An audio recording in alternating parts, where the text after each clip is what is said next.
again.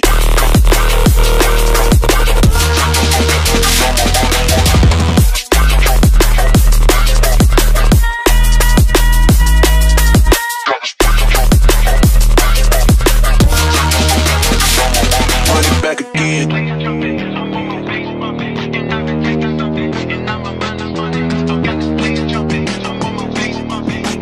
Gotta do it hella big, had to run it back again. Light it up, represent. So guys, we are so lucky dahil first time nating makapag-vlog dito kay Mitsukushi at naabutan natin itong bagong Euromotor Griffon 180.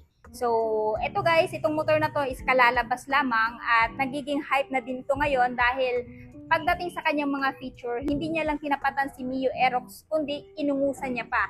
So, malalaman natin guys kung ano yung meron sa kanya na wala si Aerox kahit na medyo identical yung itsura nila. So, dito na muna tayo guys sa kanyang color. Meron silang available dito na color guys na red, white, black combination. Tapos, meron siyang a little bit of matte black. Tapos, meron pa isang color variant na available which is yung blue at saka yellow. So, dito sa front, ayan, sa unang tingin talagang masasabi mo parang Mio Aerox.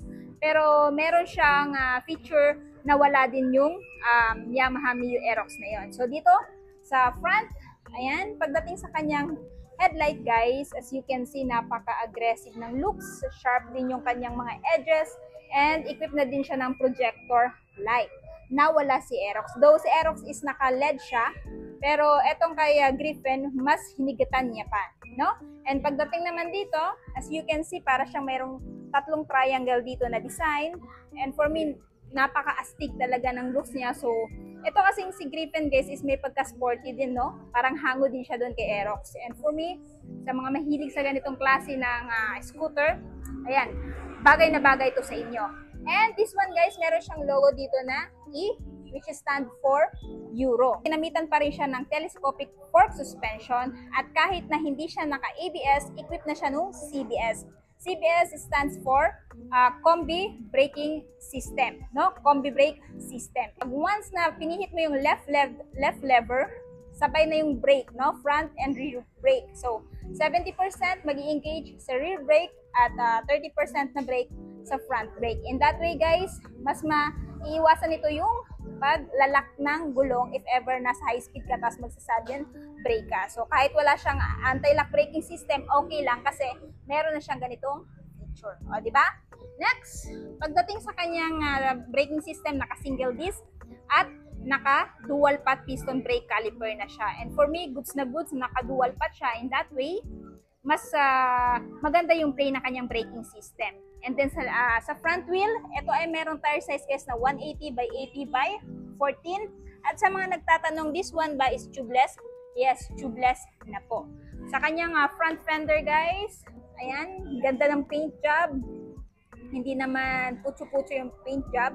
At napakaganda ng kulay ng white at saka red na kinumbine. And then dito, napansin ko lang, medyo maikli yung kapaludo niya sa likod. Pero for me, okay lang naman yan. Hindi naman nakaka-affect sa performance. Pagdating naman dito, ayan, napakalinis din ng design, no? At syempre, nandun yung kanyang horn. Ayan. So, dito tayo sa kabilang gilid. Pakita ko muna sa inyo, guys. Ayan. So, dito guys, meron siyang decals, which is yung pangalan niya na Griffon 180. At pagdating dito, meron din siyang Euromotor na decals.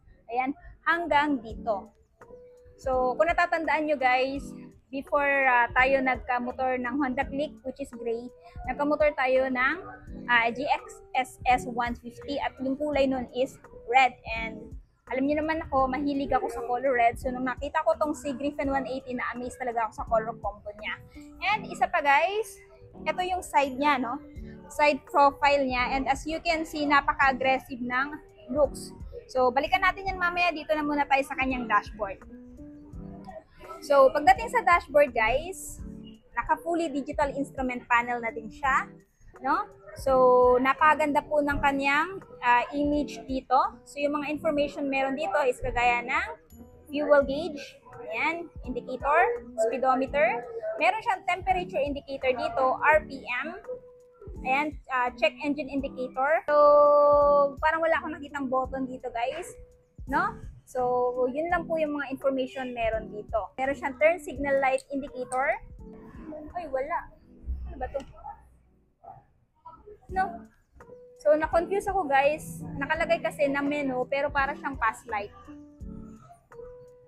So, wala palang button to dito guys na kung saan pwede mong pindutin para ma-adjust yung information meron dito. Pero meron siyang time pala. Ayun o, hindi ko napansin kanina, meron siyang time dito. So, for me, goods na goods yan. Nang sa ganun, malalaman mo kung anong time na if ever wala kang reload. Tapos, meron siyang trip. So, goods na goods din para sa akin yan. And dito naman tayo dumako sa kanyang buttons and switches. So, meron siyang idling stop system. Nakakatulong yan para ma-conserve yung gasoline, no? If ever nasa mga traffic ka, automatic mag-shut off yung makina, no? Mas makakatipid ka sa gasolina. 3 to 5 seconds na hindi tumatakbo tong motor na to, mag-turn off na kusa yung makina. Yan. In that way, mas makakatipid ka ng gasolina, no? Meron din pala siya guys, patayan ng ilaw. Ayan. So, kung halimbawa umaga, ayaw mo nakabukas yung lights mo, pwede mong i-off. Tapos, ito yung electric start. Sa kabila, nandito yung kanyang high beam, low beam. Ayan, turn signal light, off. Tapos yung horn. Yun yung horn niya guys. Tapos this one is, hindi siya menu button, kundi pass light. Ayan o. So, wala siyang pindutan dito. So, dito naman tayo sa kanyang fuel. So, sa fuel guys, kagaya din ng ibang motor na na-review natin, kailangan mo pihitin yung open dito sa kanyang ignition. Tapos, saka pindutin mo yung fuel. O, diba? Napaka-responsive din naman pala ng mechanism na ginamit dito. And for me, goods na goods. Ito. Tapos, naka-keyless system na din siya. O, diba? Modern na. So, dalawa. Next, ang isa pa sa naangasan ko talaga dito, guys, no? Meron siyang camel back seat na kung saan, pag nakaupo kayo, is talagang komportable na kayo. Ako kasi, guys, as you can see naman, yung aking Click. Si Click 125, naka-stock seat yun, pero nag-order tayo ng Kino Camel back seat para nang sa ganun, sa long ride or sa daily ride natin, hindi tayo masyado ngawet. Kasi pag walang ganitong support sa likod, tapos long ride, matagal na oras yung biyahe natin, nananakit na yung likod natin. Pero dito kay Griffin, pag ilo-long ride mo to, relax na lang dahil naka-camel back seat siya. Tapos napaka-generous na din ng kanyang seat cushion and naka-three-toned. No? Iba yung texture dito ng kanyang seat cover, iba din dito, tapos naka-carbon siya. Ayan. So for me, dito pa lang guys, makikita mo na yung kinaganda ni Griffin kumpara sa ibang mga scooter. Next, dito naman tayo. Ito yung decals niya na napakahaba, Griffin. And hindi siya yung tipo ng klase na decals na talagang, alam niyo yun, putyo-putyo. And ang decals niya kasi is napakaganda. Napakaganda ng pagkakaprint, napakaganda din ng pagkakalapat. Ayan. O, diba? Para siyang may flag ng racing flag. No? Sporty talaga yung datingan, guys. Next.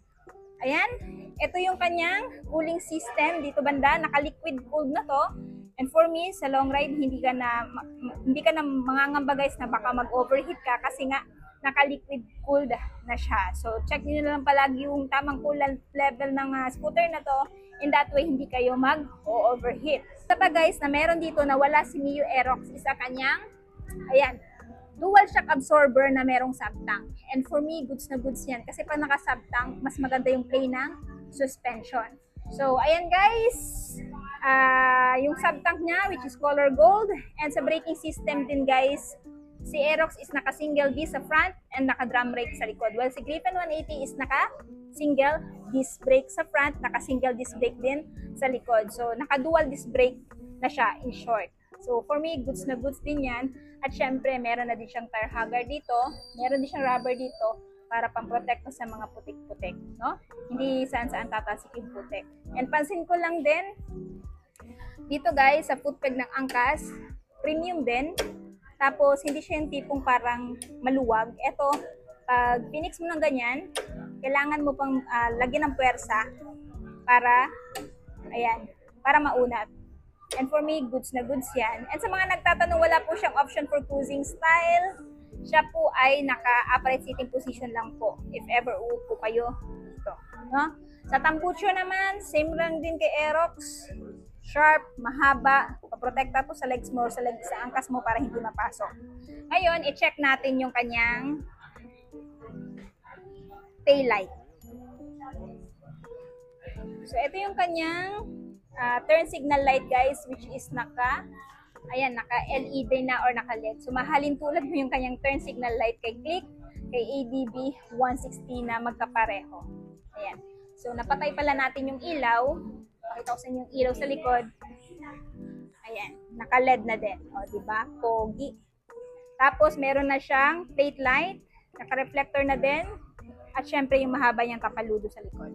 So, pakita ko sa inyo, ito yung side ni Griffin 180 guys. Ganda. Solid. Tapos, ito yung kanyang, nandito yung kanyang air filter. Crankcase niya. Pagdating sa crankcase guys, napakaganda din ng design. Tapos, meron na din siyang pride of ownership dito. May naka-engrave na Euro Motor, which is yung kanyang brand. And, syempre, yung kanyang napaka-durable na center stand. At sa mga nagtatanong, meron na po siyang kill switch sa side stand. So, pag halimbawa, ginaba to, na naka-under yung scooter na to, automatic mag-shut off yung makina. No? So, nga pala guys, munti ko na makalimutan. Pagdating nga pala dito, meron siyang front pocket. Check natin kung meron bang USB charging port. Ayun, meron siyang USB charging port guys. Check natin kung ayan. Ready to, na guys, to saksak na lang yung inyong USB charger para nang sa ganon hindi kayo malobat. So malalim din po yung kanyang front pocket, pero isa lang siya, pero kahit ganun pa man, mas maganda na meron siyang front pocket. In that way, kung meron kayong mga spare coins, wallet, coin purse, ganyan na lang ilagay. No need nyo lang ilagay sa kanyang under seat, no? Ngayon, i-check naman natin yung kanyang under seat storage kung gaano ba kalaki. Ayan. So, naghanap ako kung gaano ba kalaki yung kanyang under seat storage guys sa website. Wala akong makita, pero kung meron kayong idea, just comment down below kung gaano siya kalaki. Ilang liters yung capacity niya. I-check natin tong half face helmet guys kung kasya ba at kung pwede ba masarado. Ayan. Ayaw. Ayaw guys, i-check pa natin kung nakaganyan. Ayaw din. So, hindi kasya dito ang half face helmet, lalo na kung full face helmet. Ayan. Pero marami kayong mailalagay dito. At nga pala, pwede din kayong magpalagay ng bracket for top box. No? Kung may available para dito kay Griffin 180. At sa mga nagtatanong, ito po yung battery niya. So, sa baha-baha, hindi na po yan madaling abot. So, ito yung itsura natin guys pag nakaupo dito kay Euro Griffin 180. And as you can see, sa height ko na 5'5", abot natin. Yun nga lang, naka-tiptoe tayo. So, if ever meron kayong height kahit na 5'3", kayo nyo itong abutin. Kasi nga, medyo mababa lang naman to. Tapos, ayan, naka-upright sitting position tayo. Wala tayong option for cruising style. Pero kahit ganun pa man, nagbibigay ito ng comfort guys. Kasi as you can see, naka-upright nga tayo. Tapos meron pa siyang camelback seat. Tapos napaka-generous pa ng kanyang seat cushion. So sa long ride, ayan, relax na, no? So pagdating naman sa kanyang specification guys, this Euro Griffin 180i is powered by 180.4cc, liquid-cooled, 4-stroke, single-cylinder, 4 valves. At meron siyang lakas na 17.4 kilowatts at 8,250 RPM and max torque of 15.7 Nm at 6,500 RPM.